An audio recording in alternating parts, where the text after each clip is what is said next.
vote for the motion. Mr. Trudeau, for poll.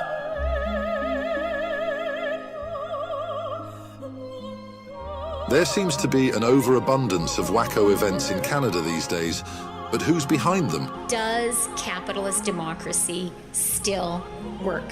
That's the question being posed around kitchen tables. But what exactly is a wacko? Is there an accepted general definition? According to vocabulary.com, a wacko is a person who is eccentric or mad. Merriam-Webster equates wacko with psycho. Dictionary.com says a wacko is a strange or odd person. There's probably nothing to fear from most wackos. They often serve as an odd form of entertainment. But what happens if they get into positions of power? What happens if they run a government?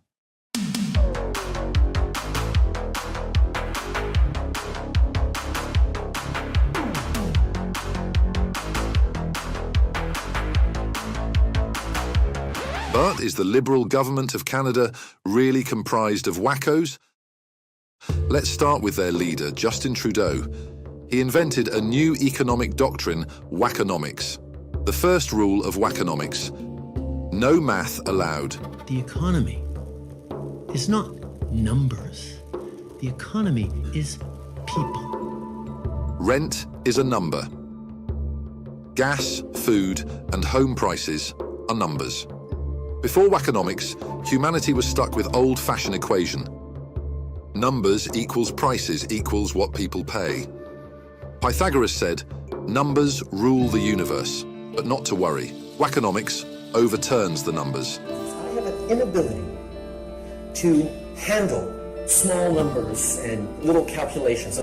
You'll forgive me if I don't think about monetary policy. We're focused on Canadians. I'll let the bankers worry about the economy.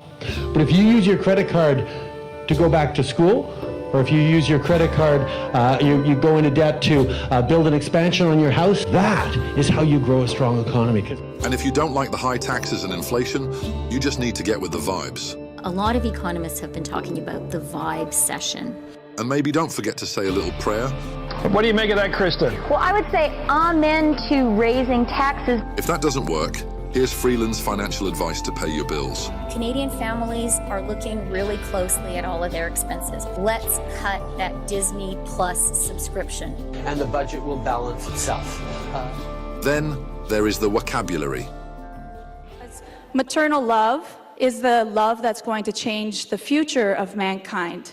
So we'd like you to look into We that. like to say people kind, not necessarily mankind. Trudeau even reinvented the future of quantum mechanics with his own cerebral thoughts.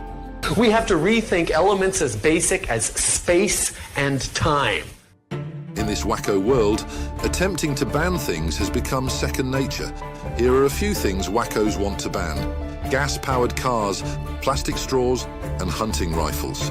There are some guns, yes, that we're going to have to take away from people who were using them to hunt. The good news is, wackos like Trudeau have no problem legalizing hard drugs. They will even make the taxpayer buy opioids for you. We've also ensured a better supply of artificial opiates. But remember, people, if you're going to snort hard drugs, do it in a sustainable way without a plastic straw.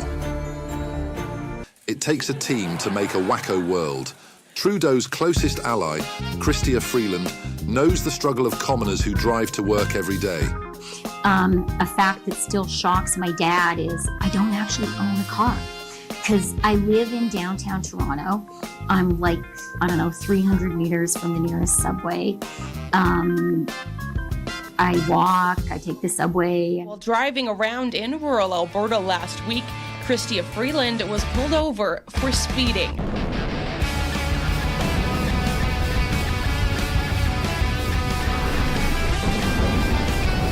Shocks my dad is I don't actually own a car because I live in downtown Toronto. Then there's Carolyn Bennett, Trudeau's former health minister, who was the leading architect of creating government-funded opioid programs for addicts.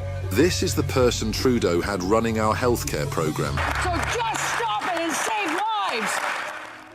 Now the job goes to this wacko, Mark Holland.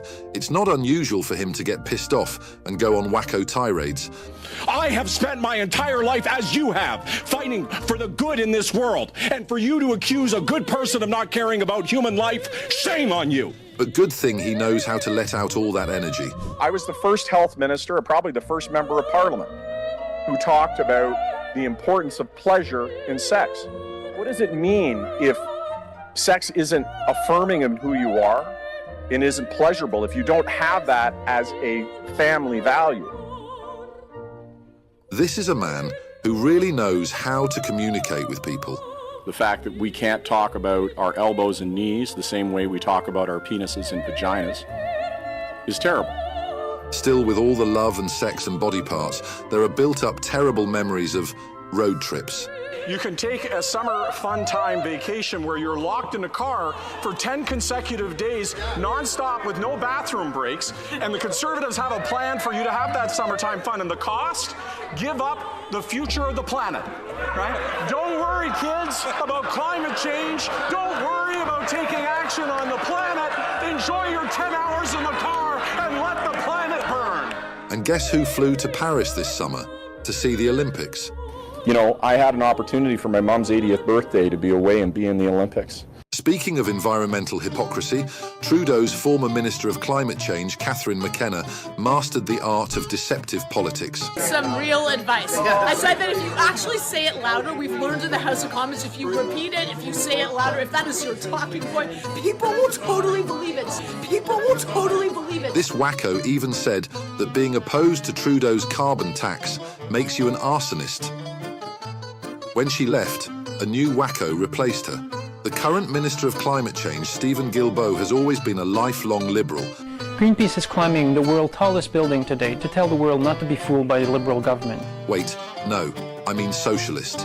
I'm a Liberal and a proud socialist, Mr. Speaker. Stephen Guilbeault spent part of his adult life as a radical environmental activist known for engaging in high-profile stunts that led to multiple arrests. By his early 30s, Guilbeault had climbed the CN Tower to protest against Liberal environmental policies and scaled the roof of the Premier of Alberta's residence. Today, he remains an avid eco-maniac. As you know in life, the only two guarantees are taxes and death. Who has promised to end all road building in Canada. Safe to say, this wacko has earned his boss's respect. I have tremendous faith and confidence in my Environment Minister. Next, we have Seamus O'Regan. He's one of Trudeau's closest confidants. I wouldn't be doing this unless I felt I could do something. When Canadians were worried about paying higher taxes for home heating during winter, he had this to say. I am sick and tired of people talking about the cold winter and what we're doing. Trudeau Liberals are also sick and tired of free speech. Trudeau's Justice Minister, Arif Virani, introduced censorship, Bill C-63. If it becomes law, they will arrest you for future crimes. You're so criminal. Even famous Liberal author Margaret Atwood called Trudeau's censorship laws creeping totalitarianism. Arresting someone for saying the wrong thing, that is wacko. Arresting them for something they have not yet even said, that is wacko on steroids. Have dinner plans. With food prices up 37% faster in Canada than in the US, and the quadrupling carbon tax set to raise them higher, wackos have ordered up a meal for you. Crickets. Trudeau gave $9 million of your tax dollars to a company that is building the world's largest edible cricket factory. The company is now firing workers and losing your money. As to where your tax dollars went, well, crickets.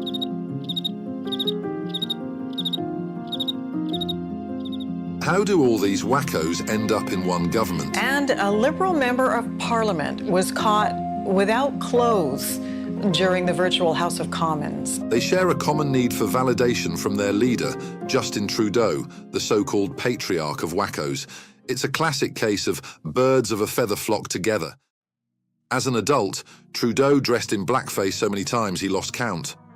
At 29, while he was a teacher and yearbook instructor, Trudeau made sure his blackface photos were included in the school yearbook. These actions suggest a lack of awareness or concern for incompetence that is a trait seemingly reflected in his leadership and the decisions of all the wackos around him. With these people in power, anything is possible. And so the saga continues, with a wacko government that mirrors the eccentricities of its leader as Trudeau attempts to hold on to power. The most outrageous moment for these wackos may still be on the horizon.